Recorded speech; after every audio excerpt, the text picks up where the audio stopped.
Imagine this. Your sister gets an $80,000 Mercedes from your parents and you get a $50 Costco gift card. Sounds unfair, right? But what if I told you that the car was never really a gift? What if I told you it was a test? A trap? And the moment I realized what was hidden inside that shiny new car, my whole world changed forever. My sister walked outside with her hair shining in the sunlight. A silver Mercedes gleamed in the driveway, polished so perfectly that the sky reflected across its hood. Our parents stood beside it, smiling with pride, their hands stretched as if they had delivered a miracle. The air smelled of fresh-cut grass mixed with the sweet scent of the leather seats when the car door opened. My sister screamed with joy, her voice sharp and high, the kind of sound that sticks inside the ear. She threw her arms around them, her laughter echoing through the quiet neighborhood.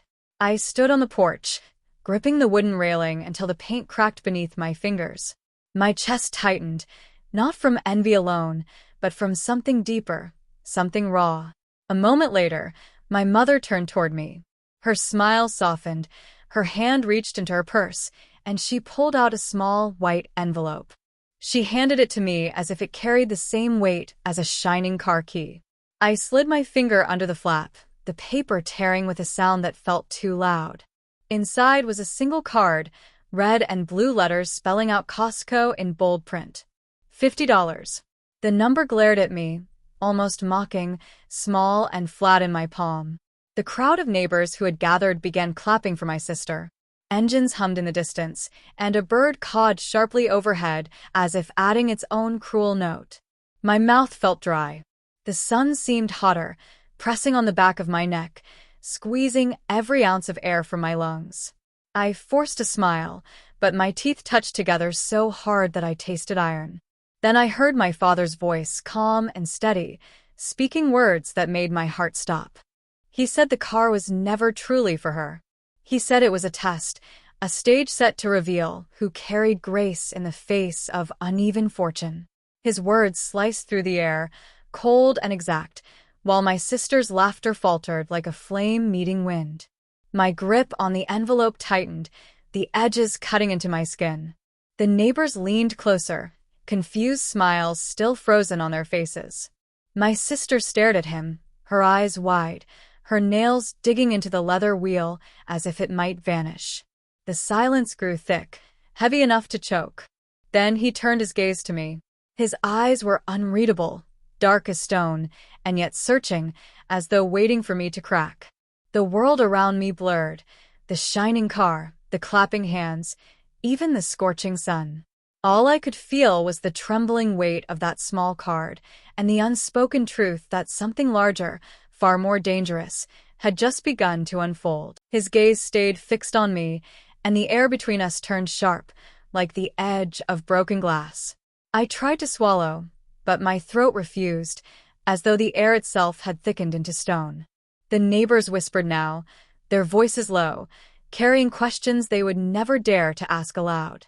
My sister's knuckles whitened around the steering wheel, her jaw tightening with each second of silence. The Mercedes still glimmered, but it no longer looked like a prize. It looked like bait. My father's hand rested on my shoulder, heavy, pressing down with a weight that made my knees want to buckle. His voice carried a tone I had never heard before, neither tender nor cruel, but measured, like a judge about to deliver a sentence. He said I had been chosen for something that could not be wrapped in metal or leather. He said the gift was not the card, but the choice that came with it. I wanted to ask what he meant, but the words jammed inside my chest. My mother stood behind him, her smile gone, her lips drawn tight, as if she already knew what came next. The breeze shifted, and with it came the scent of gasoline, faint but unmistakable. It drifted from the driveway, from the car, from the very ground beneath us. My heart thudded harder, each beat echoing in my ears until it drowned out every other sound. I looked at my sister, and her expression twisted from triumph to fear, as though she too had caught the scent. Then my father leaned closer, his breath warm against my ear, and whispered words that froze the blood inside my veins. He whispered that the car was not hers to keep. He whispered that the engine carried more than power. That beneath the polished steel, beneath the stitched leather, something waited. I felt my skin crawl, as if unseen hands had traced icy fingers down my spine. The neighbors, oblivious, still smiled politely, still shifted their weight from foot to foot, still pretended this was only a family celebration. But my sister's breathing betrayed her, short and ragged, fogging the windshield as she pressed her face too close to the glass. She looked at me, her eyes frantic, pleading without words, her lips trembling as if she wanted to scream but feared what might come out. The air was heavy with gasoline now, no longer faint, no longer ignorable. It stung my nose, coated my tongue, and burned in my throat with each breath. The sunlight shimmered too bright on the chrome, blinding, unnatural, as if the car itself pulsed with a hidden heartbeat. My father's hand did not leave my shoulder. Instead it tightened, his fingers digging deeper, anchoring me in place. He told me that life was never about fairness, that gifts revealed more than they provided, that choices built the walls of destiny. His words throbbed inside my head, heavy, like bells tolling in a distant cathedral. I felt the card in my hand again, the cheap plastic slippery with sweat, absurd in its ordinariness compared to the hulking beast of metal beside us. My sister whispered my name then, so soft that only I heard it. Her voice cracked, raw, desperate, filled with something I had never heard from her before. Fear. The world around us seemed to pause, the air holding its breath, the neighbors' chatter dimming to a blur, until all I could hear was the faint, steady tick coming from inside the Mercedes. Tick, tick, tick. Each sound grew louder, sharper, until it drowned out the birds, the engines, the whispers, even the pounding of my own heart. I understood then that the gift was not a car. It was a question, a cruel, impossible question, and my answer would decide who walked away and who did not. The ticking did not stop. It grew faster, like the heartbeat of a cornered animal, urgent and uneven, echoing through the hollow spaces of the driveway. My sister's hands shook against the steering wheel, her nails clicking on the leather like brittle glass. Her lips parted, but no sound escaped, only shallow gasps that fogged the glass in frantic bursts.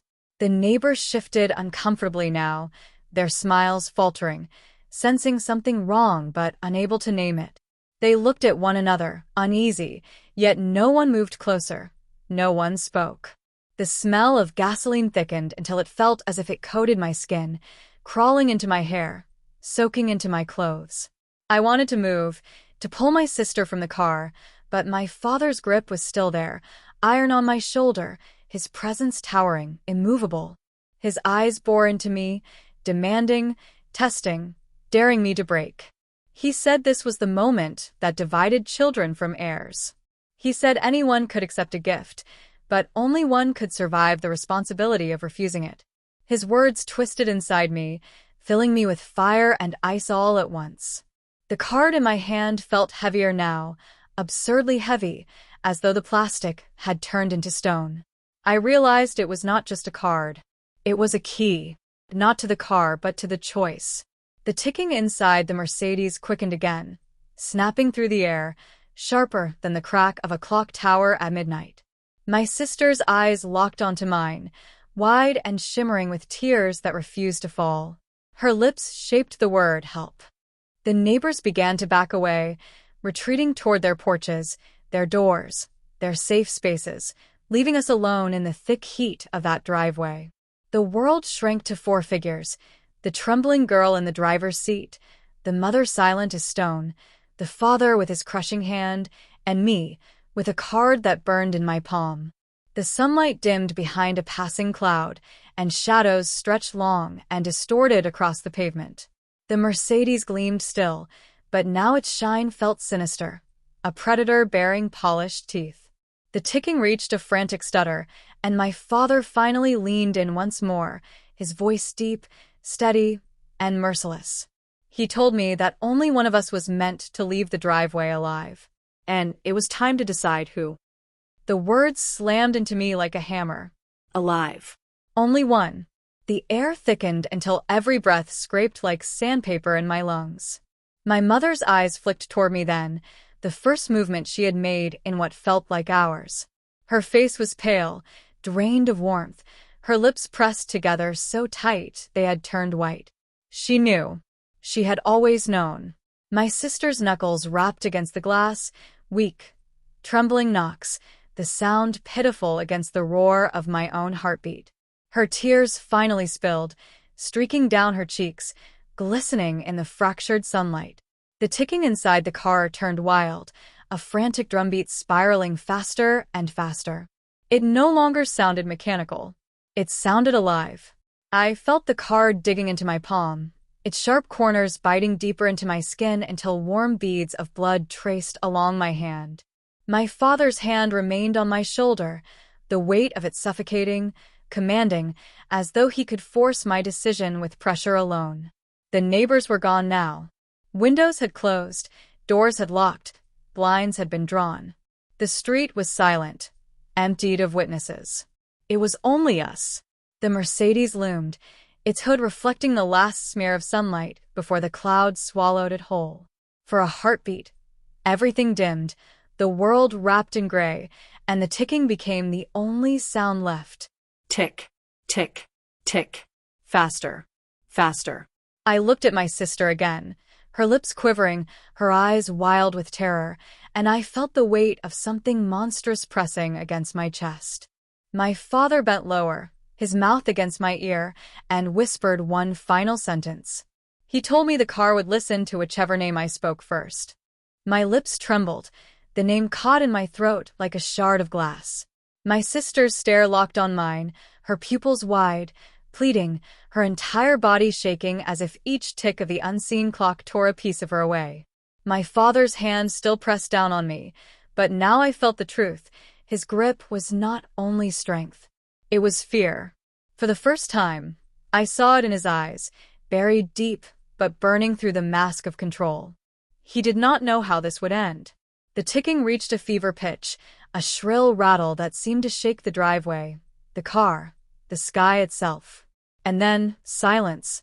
A silence so sharp it rang in my ears. The smell of gasoline faded, the air cooled, and the weight on my chest loosened, as if some invisible cord had snapped. My father's hand slipped from my shoulder. The Mercedes sat quiet, harmless, a machine of steel and chrome, nothing more. My sister burst out of the car, stumbling onto the pavement, collapsing into sobs that rattled her entire frame. My mother knelt beside her, wrapping her in arms that trembled but held firm. I stood frozen, the useless Costco card still clenched in my bloody hand. My father did not speak. He only turned, his shadow stretching long across the cracked driveway, and walked into the house without a sound. No one followed him. The neighbors never asked questions, and we never told them. But even now, when I close my eyes, I still hear it. The ticking, waiting.